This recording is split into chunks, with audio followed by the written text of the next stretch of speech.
take it that you've read Tom Watson's piece today. He's calling for Labour to move unequivocally to back a second referendum. Is it time to do so?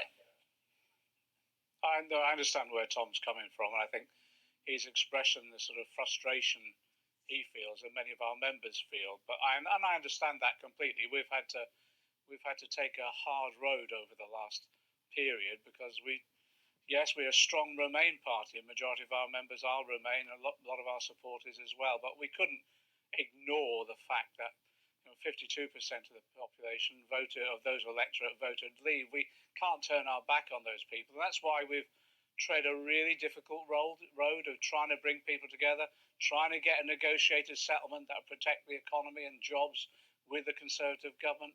That's failed, and clearly now we have to have another conversation. And I think the next step for us now is bringing the other opposition parties together for a discussion about where we go from here. And yes, talking to a number of those Conservative MPs as well, because as you've seen in the interviews that you've been doing, there's a real threat now of an extremist Brexiteer becoming the leader of the Conservative Party and taking us over the cliff edge of a no deal, no matter what damage there is to jobs and the economy. So I think, yes, we have to have that conversation, not just within the Parliamentary Labour Party amongst our members and supporters, but also with the other opposition parties as well, as I say, with Conservative MPs too, because we've got to move to block a no deal and move forward now. So yes, we now need to have that discussion about how we can prevent this damage to our economy. Don't you need to do more than just have more talks, more discussions? Don't you actually need to come to a decision now? Because as you say, it's one thing taking a kind of relaxed long-term approach when you know pretty much that Theresa May could just ask for another extension. But now the leading contenders are talking about leaving with no deal at the end of October, something you want to prevent. Yeah. Isn't it time for Labour to now decide? Do you want to have another referendum? Well, we've said already. We've said to block a no deal, we'll work with anyone. We'll work across parties. Doing that now, don't you? We are. That's what we will do. We will bring people together now. We want to see the other opposition parties. We want to make sure we have that conversation within our own party and with some of those Conservative MPs who've said, like us, they will not vote for a no-deal Brexit. And yes, we've said that if necessary, yes, let's have a general election about this. But if necessary, yes, let's go back to the people again. We've said that and we've voted for that in the House of Commons. But we're now in a critical situation. We could be in a situation, as I say, where an extremist Brexiteer takes over the leadership of the Tory party, no matter what the damage there is to the jobs and the economy, and try and force that through.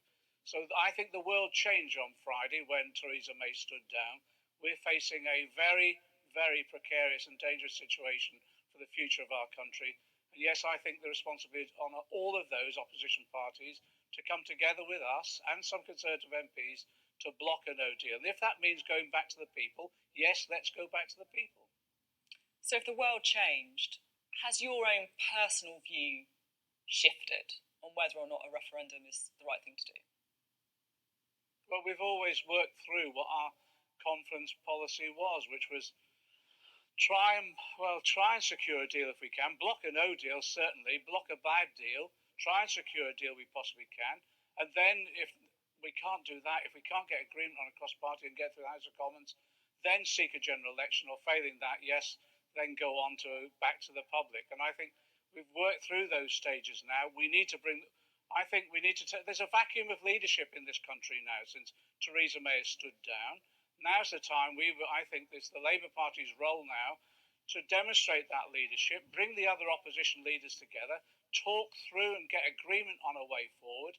And if that does include going back to the people, yes, let's now have that discussion, consult our party members, consult the Parliamentary Labour Party, consult the other opposition parties, and let's go forward. We've got to block a no deal. We cannot allow a Brexiteer extremist like Boris Johnson or any other candidates in this sort of grand national race that has been set off in the Tory party to push us over the edge of a no deal. It will impact upon people's livelihoods. We're going to be getting the European election results later on this evening. the Lib Dems expected to do well, the Green Party expected to do well. In his piece today, Tom Watson said, our performance is a direct result of our mealy-mouthed backing for a public vote on Brexit. Do you think, are you worried, that in an increasingly polarised debate, Labour is just falling through the middle here? Well, I think we most probably will get a good kicking in the election results tonight. We'll see. We'll see. We're braced for that. But, we had to do the responsible thing. I know it was hard and it was difficult. It was a hard road to follow. But someone had to be there and say, can we bring the country back together again? And it would have been easy to go to one side, to the Remain side, and ignored all those people who voted leave. That's not the nature of our party. We're the party that is trying to bring people back together again. That's been difficult electorally for us in these elections. Of course it has. But now we've got to move on. The reality is, as I said, on Friday when Theresa May stood down, there was a dramatic change in the nature of our politics. And we're now faced with, Tory party candidates who literally, to just get the job as Tory party leader, are appealing to their members, as you've seen in the polls, a majority of whom are pressing for a no deal, no matter what the consequences for people's jobs, their livelihoods, and the future of our economy and our country. We can't allow that to happen. We've got to move forward now, bring people together and block a no deal. And if that means going back to the people, so be it. And then just finally, everyone, of course, was watching when Theresa May stood on the steps of Downing Street and announced her resignation. Very emotional speech. Did you feel sorry for her? Yeah, I said the other day in an interview, you would have had to have a heart of stone not to feel for her.